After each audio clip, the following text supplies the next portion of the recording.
Apabila kamu hendak berwuduk, maka mulakan dengan bahagian kanan kamu. Mulakan bahagian kanan pada zahir iaitu seperti mana disebutkan sebelum ini, iaitu tangan dan kaki sahaja. Mana kalau muka bukan kanan dulu je secara serentak, ya, dan telinga serentak, kita sapu kepala yang mana disebutkan melalui sifat wuduk Nabi SAW juga tak ada kanan dan kiri. Bismillahirrahmanirrahim.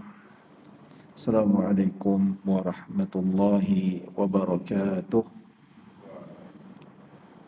Alhamdulillah nahmaduhu wa nasta'inuhu wa nastahdihi wa nastaghfiruh. Wa na'udzu billahi min shururi anfusina wa min sayyiati a'malina. Man yahdihillahu fala mudilla lahu wa man yudlil fala hadiya lahu. Asyhadu an la ilaha illallah wahdahu la syarika lahu wa asyhadu anna sayyidana Muhammadan abduhu wa rasuluh. Allahumma salli wa sallim wa zid wa barik ala sayyidina Muhammad abdika wa rasulika an-nabiyil ummi wa ala alihi wa sahbihi ajma'in. Subhanaka la ilma lana illa ma 'allamtana innaka antal alimul hakim. Rabbi syrah li sadri wa yassir li amri wahlul 'uqdatan min lisani yafqahu qawli, amma ba'd. Alhamdulillah, tuan-tuan dan puan-puan yang rahmati Allah Subhanahu wa taala. Syukur atas nikmat serta limpahan kurniaan yang Allah Subhanahu wa taala berikan kepada kita. Dengan izinnya, kita masih lagi bernafas, kita masih diberikan kesihatan, diberikan dan dijauhkan daripada segala malapetaka yang tidak diingini. Alhamdulillah, ya, hampir kita berjaya, tapi belum berjaya lagi. Semalam, 0 kes warga negara ataupun tempatan. Hari ini keluar balik, ada 2 Sarawak, 1 Selangor, 1 lagi ada import seorang, warga negara India, dan 1 tempatan tapi bukan warga negara. Maksudnya ada benda tu, kita tak tahu siapa yang carrier yang membawa virus tu. Cuma tak nampak dia punya simptom, tak bergejala. Itu yang masalah dia. Ya, sihat walafiat tapi dia pembawa virus. Kena kat kita pula antibody tak kuat. Itu kepentingnya. Ya, kita menjaga SOP supaya apa? Untuk keselamatan kita juga, untuk kebaikan kita, supaya Allah memberi bantuan kepada kita atas nama tawakal. Tawakal, kita berdoa. Kita baca kunut nazilah tadi, minta Allah tolakkan bala daripada kita.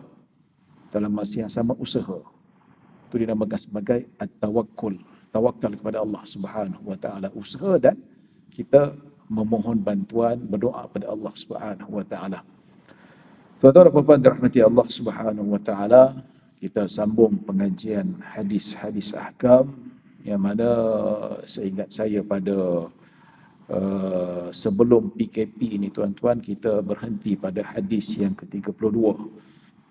Yang mana kalau kita tengok pada bulan-bulan yang lalu, masjid ada menganjurkan kuliah secara online. Alhamdulillah. Ya, ada saya sambung sedikit, tak banyak juga yang saya sambung, tapi untuk memenuhi ruang kuliah, yang mana ruang kuliah yang mana kita anjurkan ataupun masjid anjurkan ini, ramai mungkin yang tak dapat hadir ataupun ramai yang tak berkesempatan untuk menonton melalui live FB. Jadi insya-Allah kita akan sambung sedikitlah secara ringkas selepas hadis yang ke-32, dan kita akan masuk hadis-hadis yang seterusnya. Lama juga ya, kita daripada bulan 3, 4, 5, 6. 3 bulan lebih. 3 bulan lebih tak datang ke masjid ni, tak berkuliah kat tempat ni. Saya pun tadi bertolak dari rumah, 3 bulan tak ke masjid ni, tak berkuliah kat sini, kata ingat ke jalan ni. Jalan-jalan-jalan, alhamdulillah sampai juga ke sini tuan-tuan. Ya. Kalau tak ingat tu melampau sangatlah. Tempat senang saja ya. Kalau tak ingat pun waste ada. Tapi nak ceritalah bukan tak ingat jalan. Lama sungguh tak datang sini. Rindu pula rasanya. Alhamdulillah Allah bagi kesempatan. Allah panjangkan umur saya dan tuan-tuan untuk bertemu. Kita berhimpun atas nama Allah Subhanahu Wa Taala pada malam yang berbahagia ini. Tuan-tuan dan puan-puan dirahmati Allah Subhanahu Wa Taala, kita berhenti pada hadis yang ke-32 iaitu tentang berwuduk, yang mana disebutkan tentang Nabi sallallahu alaihi wasallam suka memulakan pada bahagian kanan. Yang dimaksudkan bermula pada tangan kanan, bahagian kanan itu kaki dan tangan. Tangan Nabi mulakan dengan bahagian kanan, kemudian kaki. Manakala muka tak ada kanan, tak ada kiri dulu. Ya, telinga, orang tanya, kalau kita berwuduk basuh telinga tu, adakah kita ni mula kiri kanan ataupun kanan kiri seperti tangan dan kaki? Pada zahir hadis Nabi sallallahu alaihi wasallam iaitu serentak. Serentak kalau ikut sunnah Nabi, dia tak ada kanan dan kiri. Tapi kalau buat wuduk, yes, ada tata cara yang Nabi sallallahu alaihi wasallam tunjukkan bahawa memulakan dengan tangan kanan kemudian disusuli dengan tangan kiri. Begitu juga kaki kanan dan disusuli dengan kaki kiri. Begitu juga disebutkan dalam sifat mandi junub Nabi sallallahu alaihi wasallam. Bagaimana Nabi mandi junub, iaitu kalau start nak basuh badan tu, Nabi akan mula basuh pada badan bahagian kanan. Nabi siram, Nabi gosok. Lepas Nabi habis basuh bahagian kanan, barulah Nabi siram bahagian kiri. Ini yang disebutkan Nabi SAW, yu'jibu tayammunu fi tana'ulihi wa tarajjulihi wa tuhurihi, iaitu Nabi SAW suka memulakan sesuatu pada bahagian kanan, iaitu ketika memakai selipar. Pakai selipar yang seperti mana disebutkan yang lalu, disunatkan kaki kanan dahulu. Kita pakai kaki kanan. Stokin termasuk juga, kasut begitu juga. Apa-apalah melibatkan pakaian kaki, maka disunatkan kita memulakan bahagian kanan. Manakala membuka kasut, membuka selipar, membuka stokin, dia terbalik pula. Pakai kanan, kalau buka kiri dulu. Macam tu jugalah pakai baju. Kalau kita nak sarung kemeja T kita, masuk tangan kanan dahulu. Kalau kemeja yang biasa ada butang tengah-tengah tu, kita masuk tangan kanan kemudian disusuli dengan tangan kiri. Kalau pakai seluar, kaki kanan dulu, barulah masuk kaki kiri. Dia bukan masuk serentak. Macam mana pakai seluar masuk serentak tu? Boleh ke? Sama ada dia melompat ataupun diduduk. Tapi yang sunnahnya seperti mana disebutkan. Manakala buka pakaian, buka kasut, buka selipar, buka stokin, kiri dahulu. Ya. Jadi begitulah tuan-tuan dan puan-puan dirahmati Allah Subhanahu Wa Taala. Secara ringkas kita sudah bincangkan secara detail mana yang sunnahnya, mana yang bukan sunnahnya, mana yang patut dimulakan dengan bahagian kanan, mana yang patut dimulakan pada bahagian kiri. Itu semua sudah dibincangkan oleh para ulama berdasarkan hadis-hadis Nabi, iaitu sudah kita bincangkan pada perbincangan yang lalu. Sesiapa yang berminat untuk ulang kaji boleh refer pada video-video yang lalu yang masih disimpan melalui FB page ataupun FB rasmi Masjid Al-Ikhlas Seksyen 13 Shah Alam. Baik tuan-tuan dan puan-puan dirahmati Allah Subhanahu Wa Taala, hadis yang ke-33 عن أبي هريرة رضي الله عنه قال رسول الله صلى الله عليه وسلم إذا توضأتم فابدأوا بميامنكم أخرجه الأربعة وصححه ابن خزيمة. Abu Hurairah radhiyallahu anhu meriwayatkan Rasulullah sallallahu alaihi wasallam bersabda, apabila kamu hendak berwuduk, maka mulakan dengan bahagian kanan kamu. Mulakan bahagian kanan pada zahir, iaitu seperti mana disebutkan sebelum ini, iaitu tangan dan kaki sahaja. Manakala muka bukan kanan dulu je secara serentak, dan telinga serentak, kita sapu kepala yang benar disebutkan melalui sifat wuduk Nabi SAW juga tak ada kanan dan kiri, ada secara serentak, cuma tangan dan kaki sahaja. yang mana hukumnya sunnah. Kalau kita basuh tangan ataupun kaki dengan bahagian kiri dahulu, hukumnya makruh. Wuduk tetap sah. Katakanlah kita berwuduk, basuh muka, lepas basuh muka, kita basuh tangan kiri dulu. Hukum dia apa? Sah tak? Tetap sah. Tapi makruh. Kurang pahala.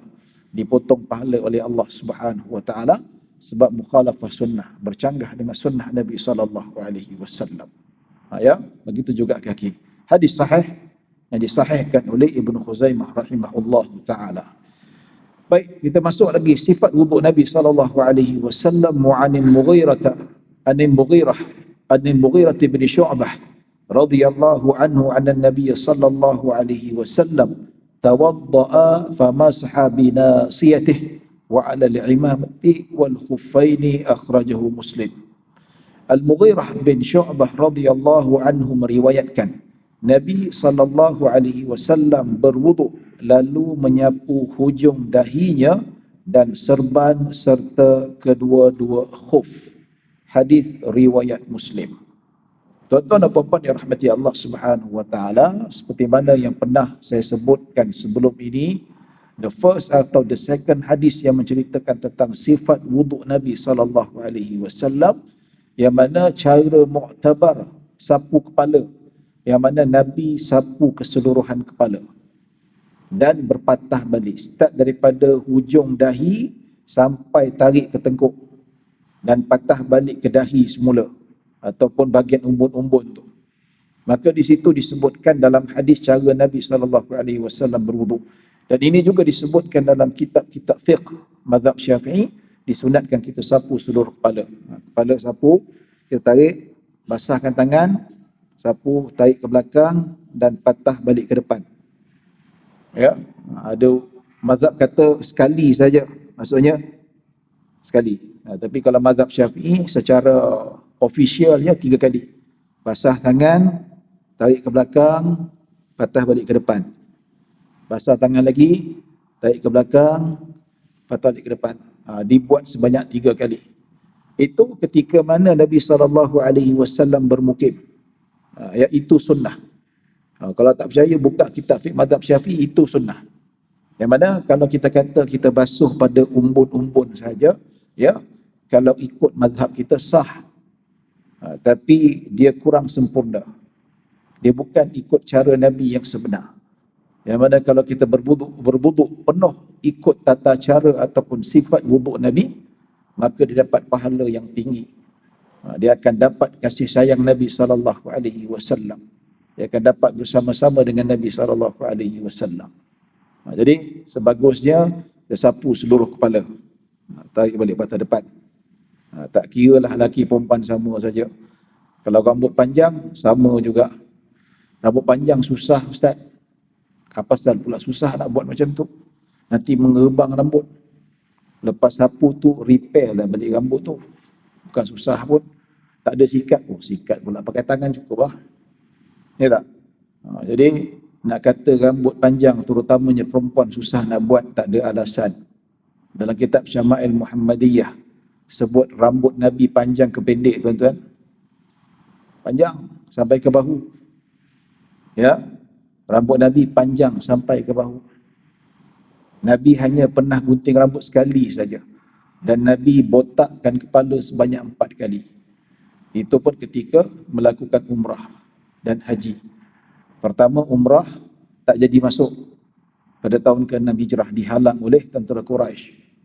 Jadi Nabi tak dapat masuk, tidak ada niat bersyarat, maka Nabi tahallul. Sembelih kambing dan botakkan rambut. Kemudian tahun depan umrah qada. Lepas buat perjanjian, tahun depan umat Islam baru boleh melaksanakan umrah. Barulah Nabi masuk, Nabi mengerjakan umrah. Dan Nabi botakkan kepala. Dan ketiga, itu Nabi SAW melaksanakan Hajjatul Wada. Nabi buat haji qiran. Nabi hitungkan sekali, Nabi gabungkan sekali antara haji dengan umrah. Dan keempat, untuk ketika yang terakhir daripada Ji'ranah. Ketika Nabi SAW memerangi 2 puak daripada Taif yang melanggar perjanjian. Dekat situ Nabi SAW berihram dan Nabi buat umrah dan dibotak sekali lagi. Itu 4 kali saja Nabi botak. Dalam kebanyakan ataupun sepanjang hidup Nabi, Nabi rambut panjang. Sesuai pada adat masyarakat dahulu lah. Sekarang ni mungkin tengok tempat lah. Kalau kerja pejabat yang dia punya regulation dia tak boleh nak rambut panjang, tak payahlah. Jadi kalau kerja sendiri, tak terikat dengan mana-mana majikan, nak simpan rambut panjang, diharuskan. Ya, kalau ikut sunnah Nabi, kalau cita-cita kita berambut panjang nak ikut sunnah Nabi, dapat pahala. Betul tak? Ya, tapi asalkan rambut panjang tu jangan kita buat macam-macam lah. Kita buat teknik rebonding lah, macam perempuan lah. Lepas tu ikat ada tocang lah. Itu dah macam perempuan dah. Ya. Jadi tuan-tuan dan puan-puan dirahmati Allah Subhanahu Wa Taala. Jadi sunnah sapu kepala iaitu sapu seluruh kepala sampai ke belakang ke depan. Dan hadis yang ke-34 ni tuan-tuan nak cerita tentang cara Nabi berwuduk apabila berada ketika musafir. Ketika Nabi SAW bermusafir, Nabi tak buka serban. Nabi tak buka kain ataupun songkok antara serban dengan rambut Nabi SAW. Ya. Dan ketika bermusafir, Nabi tak buka kasut. Khuf tu. Dia macam stokin kulit. Pada zaman Nabi itulah represent kasut kalau kita terjemahkan pada zaman sekarang. Jadi tuan-tuan, ketika musafir ni perjalanan yang jauh, nak cepat, tidak mau melecehkan, perjalanan perlu disingkatkan dan sebagainya. Ya, jadi nak kena cepat sampai, maka Nabi tak adalah buka serban dan Nabi tidak buka kasut. Apa Nabi SAW buat ataupun Nabi SAW lakukan ketika musafir? Dalam hadis ni, Nabi sapu pada penghujung dahi, duh dahi sini, dekat umbur-umbur ni tempat tumbuh rambut ni, Nabi basahkan tangan, Nabi sapu sini dan Nabi sapu seluruh serban. Macam tu. Ya tak?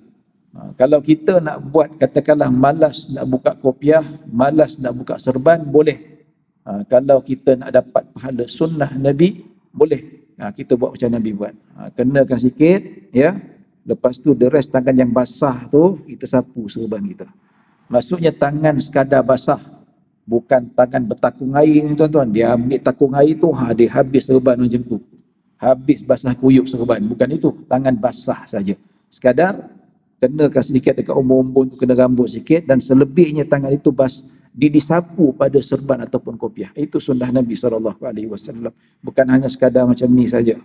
Ya, yang kopiah. Ya, bukan kita kata tetap sah kan kalau tak sapu kopiah. Ya betul. Tapi dari segi sudut sunnah, dari segi sudut pahala, ganjaran yang tinggi. Selalu saya ingatkan bahawa Nabi SAW, wa man hamma bihasanatin wa amilaha, sesiapa yang berniat untuk melakukan satu kebaikan, kemudian dia melakukan kebaikan itu, kataballahu lahu 10 hasanatin, maka satu amal saleh Allah bagi 10 pahala. Ila 700, dia boleh berganda kepada 700 kali ganda. Dan pahala satu amalan tu bukan hanya 10, dia boleh berganda kepada 700 pahala. Tapi 700 pahala tidak berhenti dekat situ, dia boleh berganda ila adha'afin kathirah, iaitu 700 kali 2 kali 3 kali 4. Jadi ulama kata antara cara satu amalan itu untuk meningkatkan pahala bukan berhenti pada 10 saja. Bak kata kalau kita beramal sesuatu amal soleh, sekadar buat cukup-cukup makan saja Allah bagi 10. Tapi kalau serius kita lakukan dengan penuh sunnah penghayatan, ikut sifat wuduk Nabi, tu yang berganda sampai 700 kali 2. Itu yang kita nak, itu yang kita target. Kalau walaupun kita macam ni pun dah kira sah, tapi kalau kita sapu seluruh macam ni, dapat pahala lebih. Apatah lagi kalau kita cabut kopiah, basah dengan tangan, sapu kepala, patah balik macam tu. Ya. Tuan-tuan dan puan-puan rahmati Allah Subhanahu Wa Taala. Jadi itu, dan Nabi sapu kedua-dua khuf, insya-Allah selepas bab ini kita akan sambung bab sapuan di atas kedua-dua khuf berdasarkan hadis-hadis yang sahih. Baik, tuan-tuan dan puan-puan rahmati Allah Subhanahu wa taala, hadis yang ke-35, an Anas bin Malik radhiyallahu anhu qala kana Rasulullah sallallahu alaihi wasallam yatawaddau bil muddi wa yaghtasilu bis sa'i ila 5 amdad muttafaqun alaih. Anas bin Malik radhiyallahu anhu meriwayatkan Rasulullah sallallahu alaihi wasallam sering berwuduk dengan kadar satu mud, iaitu satu cupak, dan mandi dengan kadar satu sa', iaitu gantang, ya, kepada 5 mud, iaitu 5 kali, bukan gantang, maksudnya satu gantang lebih. Ada sedikit tersilap terjemahan, ya. Jadi hadis yang ke-35 cerita tentang kapasiti, berapa jumlah ataupun berapa banyak air yang digunakan oleh baginda sallallahu alaihi wasallam ketika berwuduk. Ya, iaitu Nabi sallallahu alaihi wasallam berwuduk dengan kadar air satu cupak. Satu cupak apa dalam bahasa Arab disebut mud, mim dal, ada sabdunya muddun. Besar mana? Besar macam inilah, dua tapak tangan macam tu. Ya. Manakala kalau Nabi SAW mandi dengan, iaitu mandi junub, Nabi mandi dengan satu gantang apa, 4 cupak. 4 cupak, maka dia menjadi satu gantang. Ya. Manakala 5 mud, iaitu 5 ataupun lebih sedikit daripada satu gantang. Ya, ini menunjukkan bahawa Nabi menggunakan air tidak secara membazir.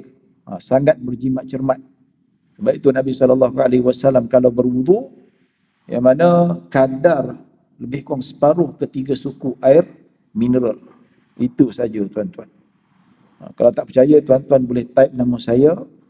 Type nama saya nanti dekat YouTube, type wudu. Nanti jumpalah video saya banyak buat demonstrasi wudu. Seperti mana disebutkan dalam hadis-hadis Nabi dan kitab fiqh mazhab Imam Syafi'i.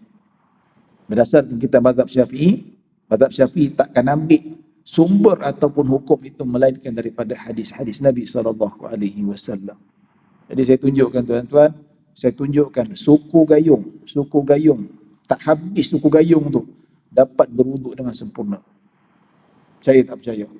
Iaitu setengah ataupun 3 suku air mineral kita dapat berwuduk dengan sempurna. Punyalah sedikit dan tidak membazirnya wuduk Nabi SAW. Jadi kalau kita tengoklah, kalau analisis, ya, kalau saya tak ada buat survey lah tuan-tuan. Cuma yang berani saya cakap, antara tempat yang banyak melunaskan pembaziran air kat mana tuan-tuan? Masjid dan surau. Saya berani cakap. Betul tak? Orang kita kalau berwuduk tu dia akan buka pipe. Dia buka pipe bukan jenis yang kecil anak, dia buka sebesar mungkin. Selagi mana dia punya pancuran air itu tak standard air terjun, dia tak puas hati. Kalau boleh dia nak pulas pili tu, kalau boleh tercabut batang pipe tu lagi bagus. Betul tak? Tak percaya, tanya pihak masjid berapa banyak bayarannya. Dan mungkin dia ada subsidi dan sebagainya. Katakanlah kalau tak ada subsidi dengan harga bayaran normal dan sebagainya, rasa pihak masjid dan surau dibebani dengan bil air yang tinggi. Itu terang. Ataupun kita tak tengok analisis dari segi sudut berapa banyak dipakai. Kita tengok hari Jumaat, air melimpah ruah. Ya, saya sembahyang kat Putrajaya ni tuan-tuan, air yang mengalir itu macam sungai. Orang buka punya besar ni tuan-tuan. Ada orang hantar WhatsApp dekat saya satu teknologi orang Melayu kita buat, tak tahu lah mana dia dapat. Dia kata pipe tu dia sarankan pasangkan dekat masjid. Dipasangkan dekat masjid pasal apa? Bayangkan ketika kita berwudu, dahlah buka air pipe besar-besar tuan-tuan.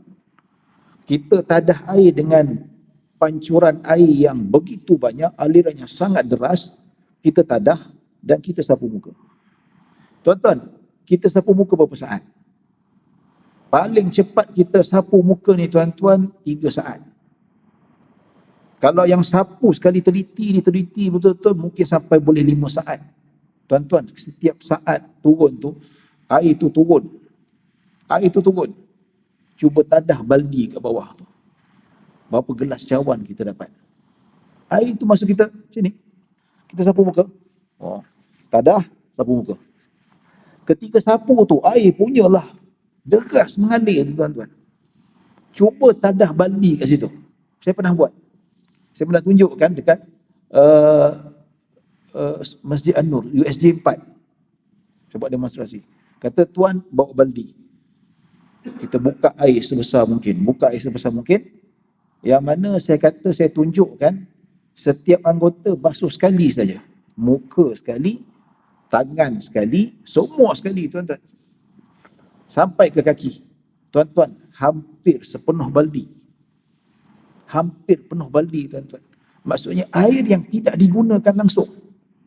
Bayangkan itu kalau saya seorang. Bayangkan, dan saya tunjukkan sekali lagi, air dalam baldi tu saya simbah dalam kolah tu balik. Tak saya buang. Ada orang nak buang, jangan buang, letak dalam kolah.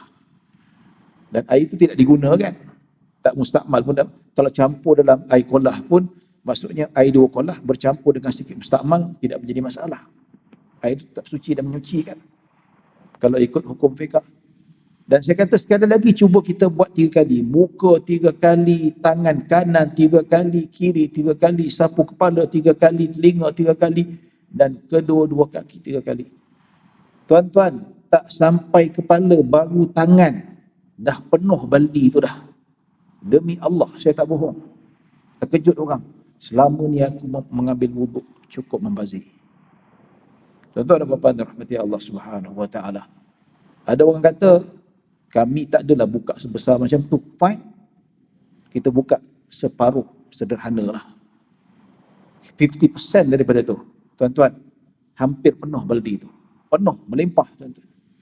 Itu baru saya seorang. Belum lagi 2-3 orang. Hari Jumaat, kalau tak musim PKP tu, berapa ribu tuan-tuan. Saya yakin kapasiti mungkin sampai lebih 1,000 lebih, 2,000 kalau kat luar sana tu. Mungkin lebih 2,000 ni. Bayangkan. Berwuduk begitu saja pembaziran yang sangat banyak.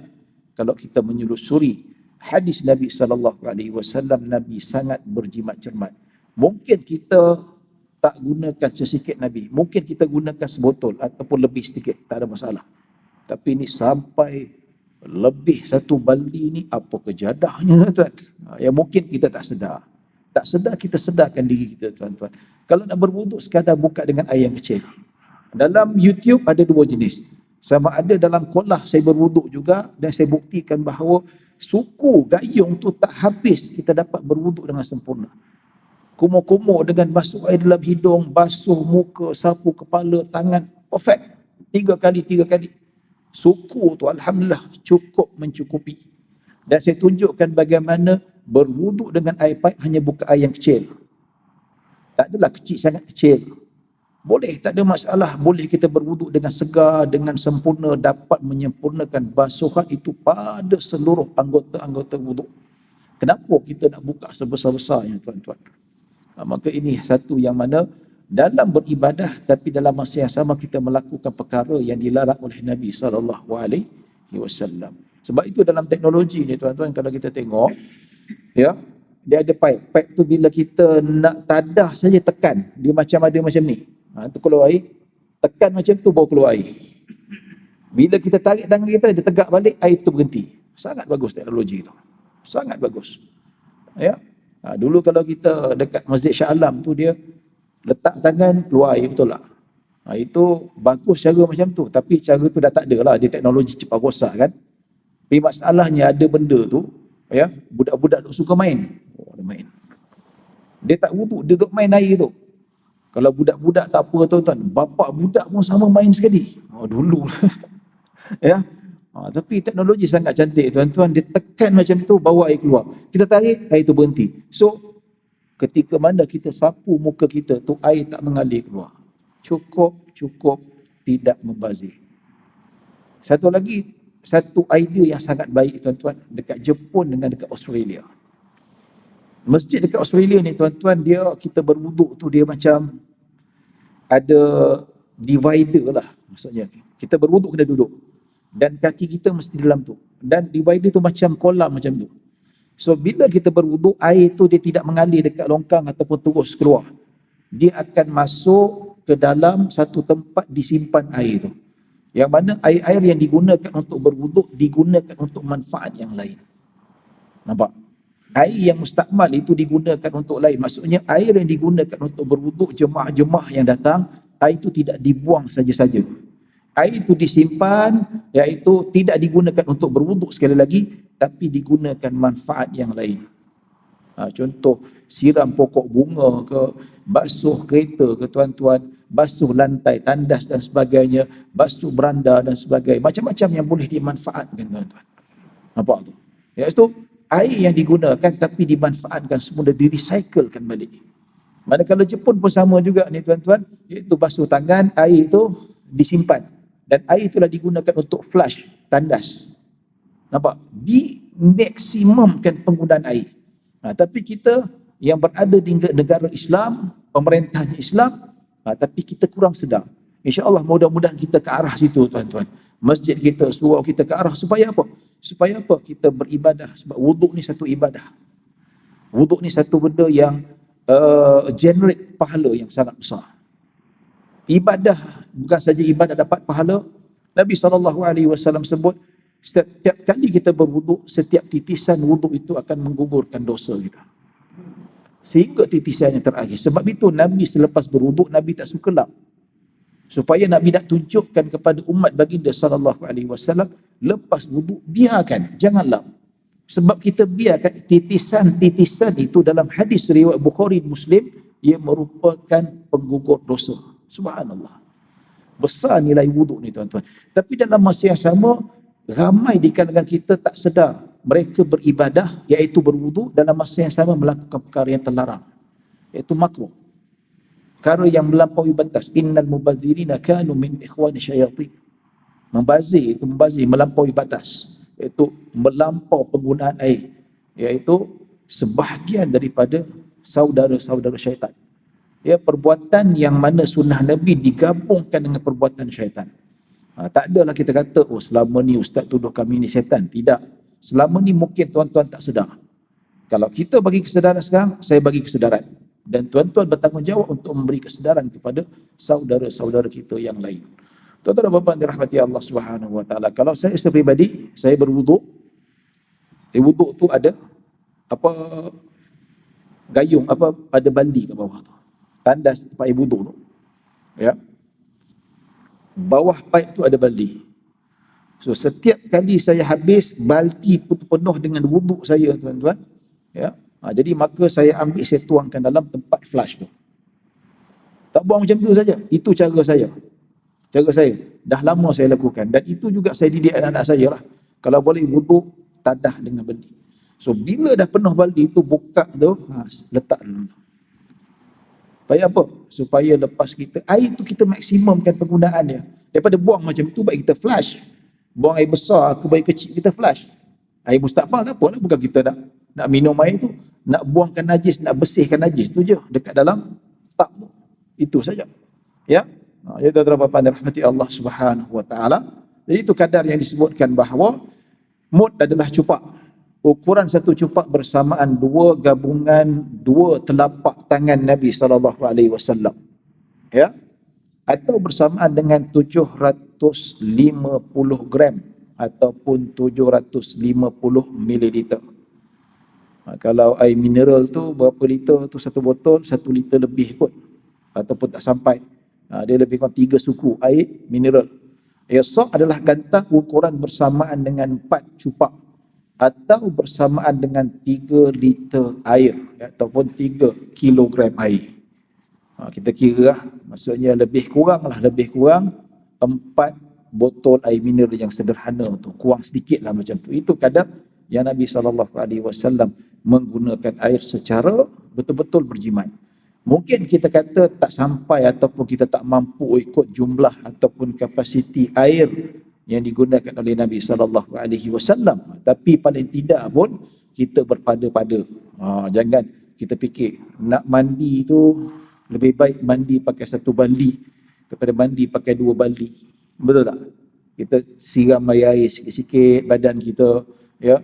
Hanya segayung 2, lepas tu sabun, bilas, insya-Allah. Maka kita lihat walaupun air banyak dekat Malaysia ni, tuan-tuan, saya nak terangkan satu hadis Nabi SAW. Yang mana Nabi SAW, hadis yang diriwayatkan ya, an Abdullah bin Amr bin Al-As radhiyallahu anhuma anna Nabi sallallahu alaihi wasallam marra bi Sa'd wa huwa yatawadda faqala ma hadha saraf ya Sa'd qala fil wudu'i sarafun qala na'am wa in kunta ala nahrin jarin rawahu Ahmad. Abdullah bin Amr bin Al-As radhiyallahu anhu meriwayatkan, satu hari Nabi SAW melintasi Sa'ad bin Abi Waqqas radhiyallahu anhu yang sedang berwuduk. Nabi berjalan. Tiba-tiba mungkin dia nampak depan rumah Sa'ad bin Abi Waqqas, dia sedang berwuduk. Lalu Nabi nampak dia berwuduk. Baik, apa kata Nabi SAW? Lalu baginda bersabda, apakah pembaziran ini wahai Sa'ad? Sa'ad menjawab, adakah pada wuduk itu pembaziran? Nampak? Nabi nampak dia berwuduk dengan air yang banyak, membazirlah. Nabi tanya, Sa'ad, awak hang pergi wuduk banyak sangat air ni, membazir ni. Maka Sa'ad dia cuba mempertahankan dirinya, Rasulullah, adakah pada wuduk tu pembaziran? Maksudnya wuduk ni kan benda yang baik, benda mulia, ibadah, nak mensucikan zahir badan kita dan menggugurkan dosa.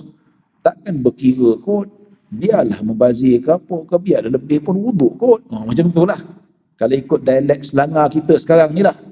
Baik, apa jawab Nabi SAW? Ya, wuduk pun ada dikira sebagai membazir, bukan berkira ke tak berkira. Walaupun dia beribadat tak boleh membazir, Nabi kata. Walaupun kau di dalam sungai yang mengalir. Nampak tu? Ini biasa orang cakap lah tuan-tuan. Bila saya buat kursus taharah bab salat ni tuan-tuan, saya buat demonstrasi ramai-ramai, saya tunjuk bagaimana. Kata ustaz, berapa nak berkira sangat? Zaman Nabi tu air susah nak dapat, tak macam kita ni. Air sangat berharga. Tapi pada zaman Nabi zaman Nabi lah susah nak dapat air. Tapi pada zaman kita ni air berlambak. Apa salahnya ya nak berkira sangat? Tuan-tuan, ya, sebelum saya jawab, Nabi dah jawab lama dah. Nabi dah jawab lama. Nabi membawa Sa'ad bin Abi Waqqas satu dimensi supaya dia berfikir. Dia kata, Sa'ad, bayangkan kau bukan dekat negara Arab. Kau bukan di negara padang pasir yang susah nak dapat air. Kau bayangkan kau berada di sebuah sungai yang mengalir deras air. Tuan-tuan dan puan-puan dirahmati Allah Subhanahu wa taala. Ya. Dalam YouTube, dalam mana-mana kita tengok fenomena yang berlaku dekat Yaman, dekat Saudi ni tuan-tuan, setahun sekali. Bila musim hujan turun, sungai yang kering tu akan mengalirkan air yang sangat deras. Walaupun keruh, Arab duk bertinggi tepi-tepi tengok macam jakut. Pasal apa? Dia setahun sekali. Jarang-jarang berlaku. Kat negara Arab dia tak ada sungai yang hebat macam kita ni. Kita ni sungai yang mengalir deras dah biasa berlaku dah tuan-tuan. Dah biasa dah, kita tak jakut. Bila anak saya kata, macam ni pun Arab jakun ya. Kata dia tak tahu. Geografi bagaimana struktur bumi negara Arab ni, susah nak cari air yang mengalir macam kita ni. Kita di khatulistiwa. Mengenai air terjunnya tuan-tuan, air derasnya, macam-macam lah. Jadi, Nabi SAW cuba bawa Sa'ad, kau bayangkan kau bukan dekat Arab Saudi, kau dekat Asia yang air lambak. Nabi kata kalau kau duduk dalam sungai yang mengalir sekalipun, kau tak boleh membazir. Nampak tak? Bak kata orang lah, orang kita kata, jangan jadikan alasan ni Malaysia air banyak, sesuka hati kita nak membazir. Bayangkan kalau kita diuji oleh Allah Subhanahu wa taala, pernah tak tahun 2015 ke 2016? Tak silap saya, 4-5 tahun. Ya, Selangor ataupun Lembah Kelang ni ataupun Malaysia ditimpa kemarau, 3-4 bulan hujan tak turun. Dam kat tempat kita tu dia punya makin lama makin menurun. Berapa bulan kita hidup dekat Malaysia kena catu air. Pernah seminggu tak ada air, saya tiap-tiap hari tunggu Jabatan Bakalan Air tu, gang kain pelekat, bawa baldi air tu.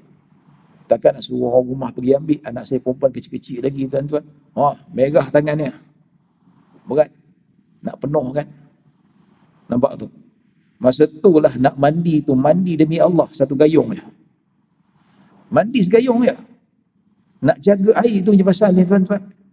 Masa tu lah ya Allah, tak nak membazir air. Lepas tu tak lama air datang, hujan datang normal balik, empangan dah penuh balik ni tuan-tuan. Orang kita lupa dunia dah. Start wuduk tu penuh balik. Ya. Jiran saya, jiran ataupun ya, kalau bangun subuh tu dengar dia mandi macam mana. Subuh kan senyap, tenang, dengar bunyi dentuman air tu berdebush. Satu taman dengar ni tuan-tuan. Isyarat dia apa tuan-tuan? Betapa banyaknya. Bayangkan, kalau subuh tu waktu tenang, dengar bunyi berdebush tu, tuan-tuan berapa banyak air dia membazir. Patut sekali debu-debush tu air tu boleh mandi 5 orang. Dia seorang je mandi. Betul? Seriously. Itu kita kata deh. Sama juga kita ni tuan-tuan, bila kat rumah berjibat air, kat hotel pun dia hentam habis. Mentang dia bayar, alah apa masalahnya. Betul tak? Hotel bayar. Dia bukan masalah tu. Nabi kata, walaupun kau berada dekat sungai yang mengalir, air di keliling kau, kau boleh gunakan air sesuka hati. Tapi ingat, Allah tak suka membazir. Sebab kata orang, tuan-tuan, kita beras banyak, 200 kilo kat rumah. Boleh buang macam tu saja. Makanan boleh kita membazir macam tu saja. No. Kalau makanan kita tak boleh membazir, maka air yang banyak juga tak boleh membazir. Kita kena sentiasa beringat. Seperti mana yang disebutkan oleh Nabi SAW. Azan dah, belum lagi. Ada 2 minit lagi. Ya. Kita terdapat rahmati Allah Subhanahu wa taala. Kita baca hadis yang terakhir. InsyaAllah bulan depan kita masuk bab sapuan di atas khuf. Hadis yang ke-36.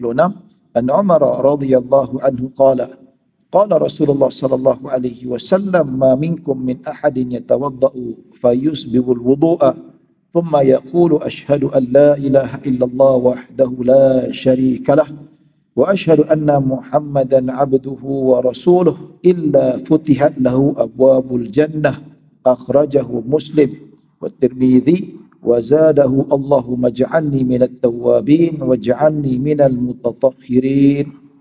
Sayyidina Umar bin Al-Khattab radhiyallahu anhu meriwayatkan Rasulullah sallallahu alaihi wasallam bersabda, tiada setiap seorang daripada kamu berwuduk lalu menyempurnakan ia. Kemudian berkata asyhadu an la ilaha illallah wahdahu la syarikalah. Melainkan akan dibuka untuknya pintu-pintu syurga. Hadis riwayat Muslim. Imam Tirmidzi menambah dah azan dah. Kita bagi laluan azan, kita sambung 2-3 minit selepas ini. Wallahu a'lam.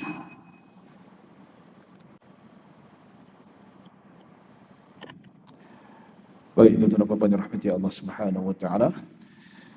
Hadis ini tuan-tuan, ya, yang mana kita sambung ada 2 riwayat, iaitu zikir ataupun doa selepas wuduk. Hadis sunat yang kita baca dan ada fadilat yang sangat besar. Yang mana disebutkan pertama riwayat Imam Muslim yang mana disebut oleh Nabi sallallahu alaihi wasallam lepas berwuduk, habis saja berwuduk, sebut asyhadu an la ilaha illallah wahdahu la syarikalah wa asyhadu anna Muhammadan abduhu wa rasuluh. Itu satu. Dan menurut riwayat Imam At-Tirmidzi rahimahullahu taala disambung lagi Allahumma ja'alni minat tawwabin waj'alni minal mutatahhirin, yang bermaksud ya Allah, jadikanlah aku tergolong daripada orang-orang yang bertaubat dan jadikanlah aku daripada golongan yang bersuci. Doa lepas berwuduk ni tuan-tuan, ya, itu selepas berwuduk kita bertasyahud asyhadu an la ilaha illallah wahdahu la syarikalah, ya aku bersaksi bahawa tiada Tuhan yang disembah melainkan Allah yang yang esa dan tidak ada sekutu baginya, itu Allah Subhanahu wa taala, dan aku bersaksi bahawa Muhammad itu adalah hamba-Nya dan rasulnya. Kalau kita baca, kalau kata tak nak baca tambahan Imam Tirmidzi itu, baca ni pun dah jadi. Ya, dan manakala maknanya Allahumma ja'alni minat tawwabin, ya Allah jadikanlah aku tergolong daripada orang-orang yang bertaubat, iaitu sentiasa bertaubat. Kita ni sentiasa buat dosa dan sentiasa minta-minta supaya Allah jadikan kita orang yang bertaubat. Jangan jadi orang yang ego, dia kata. Lagi dia tegur kau siapa, kau bukan Tuhan. Zaman sekarang ni susah nak kena tegur. Dah lah tak nak bertaubat, tapi bila kena tegur, dia marah kita pula. Mind your own business. Apa salah ni? Ya, kita tegur maknyah-maknyah ni yang semakin dedahkan anggota badan dia, makin jadi seksi. Ya, memang macam perempuan lah tuan-tuan. Ya, kita tengok geli-geleman. Kita bayangkan dia tu berbisai, berjanggut, geli geleman. Tapi ada orang yang bernafsu. Dah macam perempuan sungguh dah. Bila kita tegur, buat ruangan komen dekat Instagram tu, dia kata, kau siapa? Kau bukan Tuhan. Dah lah kau menyokong benda macam tu. Dah lah bukan tak nak bertaubat. Tapi orang buat amar ma'ruf nahi mungkar makin dikeji, makin dikutuk, makin dihina. Ini zaman sekarang. Tapi tak apa, dakwah terus. Mesti diteruskan. Biarlah orang benci sekalipun, biarlah dikeji sekalipun, tapi tak apa. Kita dipuji oleh Allah Subhanahu Wa Taala. Ya. Dan maksudnya orang yang sentiasa bertaubat dan jadikanlah aku daripada golongan yang bersuci, sentiasa bersuci. Maksud bersuci apa? Berwudu. Maksudnya sentiasa berwudu, maksudnya sentiasa mendirikan solat. Orang yang sentiasa bersuci ni suka solat sunat, ya, suka mengerjakan solat fardu, suka berzikir, suka menjaga wudu. Nabi kata tidaklah seseorang yang menjaga wuduknya itu kecuali dia beriman. Maksudnya batal saja walaupun tak solat, di mana-mana dia jaga wuduk dia. Nak pergi pejabat walaupun tak solat ke pejabat tapi sentiasa jaga wuduk. Maksudnya sentiasa berwuduk ni tanda keimanan tuan-tuan. Apa fadilatnya tuan-tuan? Melainkan akan dibuka untuknya pintu-pintu syurga. Subhanallah. Simple. Very simple. Berwuduk. Okey.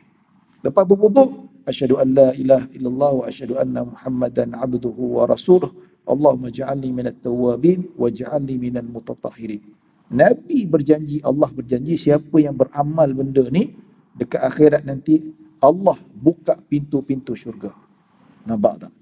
Ya. Tapi dengan syarat berwuduk, baca doa ni tapi kerjakan solat. Jangan jadi orang yang lurus bendul. Maksudnya kita berwuduk, lepas tu baca doa saja. Tak payah sembahyang. Ini mangkuk ayun nama dia tuan-tuan. Maksudnya berwuduk solat sekali lah nampaknya. Ya. Tuan-tuan dan puan-puan dirahmati Allah Subhanahu Wa Taala. Simple. Simple saja. Doa ni boleh jumpa kat Google. Doa selepas wuduk. Hafal dan kita amalkan. Dan saya rasa sebagian besar sudah beramal dengan ni dan hafal ayat ni. Dan kita ajar anak-anak kita supaya kita kongsikan kebaikan. Supaya mereka mendapat manfaat, mendapat syafaat daripada Nabi SAW, yang mana amalan ini simple tapi dekat akhirat sangat besar. Dia akan memudahkan kita untuk masuk ke syurga. Mungkin ada tersekat sedikit, mungkin salat kita tak berkualiti, mungkin kita ni ada salah-salah yang menyebabkan kita susah nak masuk syurga. Tapi ada amalan macam ni, Allah permudahkan kita insya-Allah. Baik, setakat itu saja tuan-tuan yang dapat saya sampaikan. Mudah-mudahan kita dapat manfaat dan kita amalkan dan kita sampaikan. Mudah-mudahan Allah merahmati kita dan Allah menerima amal ibadah kita. Kesempatan ini saya mohon maaf kalau ada salah silap, kalau ada kekurangan. Yang baik hanya daripada Allah Subhanahu Wa Taala. Kekurangan datang daripada diri saya sendiri. Aqulu qawli hadza wa astaghfirullahal azim li wa lakum wa lisairil muslimina wal muslimat wal mu'minina wal mu'minat. Bismillahirrahmanirrahim. Allahumma ja'al jam'ana hadza jam'an marhuma wa tafarruqana min ba'di tafarruqan ma'suma. اللهم لا تدع في مقامنا هذا ذنبا إلا غفرته ولا هما إلا فرجته ولا دينا إلا قضيته ولا مريضا إلا شفيته ولا حاجة من حوائج الدنيا والآخرة إلا قضيتها يا رب العالمين. صلى الله على سيدنا محمد وعلى آله وصحبه وسلم. الحمد لله رب العالمين. السلام عليكم ورحمة الله وبركاته.